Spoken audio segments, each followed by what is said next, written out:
নতুন দিল্লী ভ্ৰমণৰ সময়তে দুটা গুৰুত্বপূৰ্ণ প্ৰকল্প এটাৰ আধাৰশিলা আৰু এটাৰ উদ্বোধন কৰিবলৈ প্ৰধানমন্ত্ৰী ডাঙৰীয়াই সন্মতি প্ৰকাশ কৰে।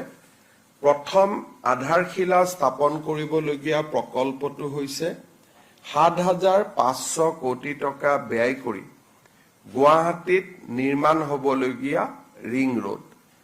এই ৰিং ৰোড গোটেই ব্যৱস্থাটোত এটা বিশেষ ইয়াৰ আৰু এটা অংগ থাকিব যে এই ৰিং ৰোডৰ পাৰ্ট হিচাপে নাৰেংগী আৰু কুৰুৱাৰ মাজত ব্ৰহ্মপুত্ৰৰ ওপৰত দলংখনো নিৰ্মাণ হ'ব।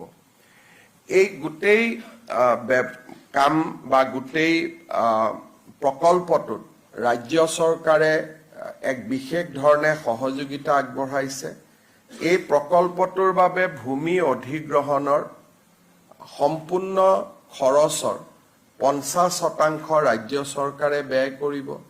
ৰাজ্য চৰকাৰে ফৰেষ্ট ৰয়েলিটি আৰু GST এই দুইটাই আমি নিৰ্মাণকাৰী সংস্থাক উভতাই দিবলৈ সিদ্ধান্ত গ্ৰহণ কৰিছো।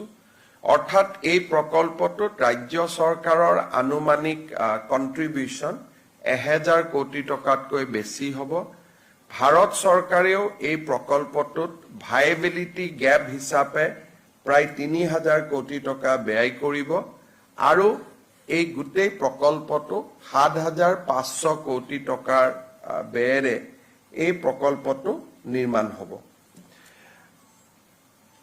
৮ ছেপ্টেম্বৰ তাৰিখে প্ৰধানমন্ত্ৰী ডাঙৰীয়াই নুমলীগড় ৰিফাইনেৰীয়ে নিৰ্মাণ কৰি থকা যিটো বায়' ৰিফাইনেৰী আছে সেই বায়' ৰিফাইনেৰীটোৰো শুভ উদ্বোধন কৰিব। আপোনালোকে জানে যে এই বায়' ৰিফাইনেৰীটো ১০,৬০০ কোটি টকাৰে নিৰ্মাণ হৈছে।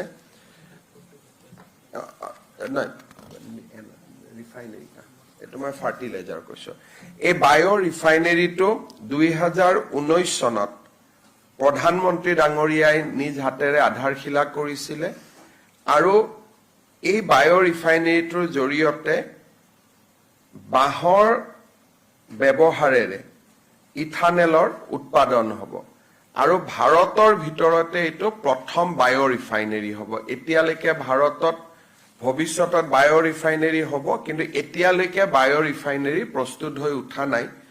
এই বায়' ৰিফাইনেৰীটো এটা আমাৰ অসমৰ কাৰণে এক যথেষ্ট ডাঙৰ এটা মাইলষ্টন হ'ব।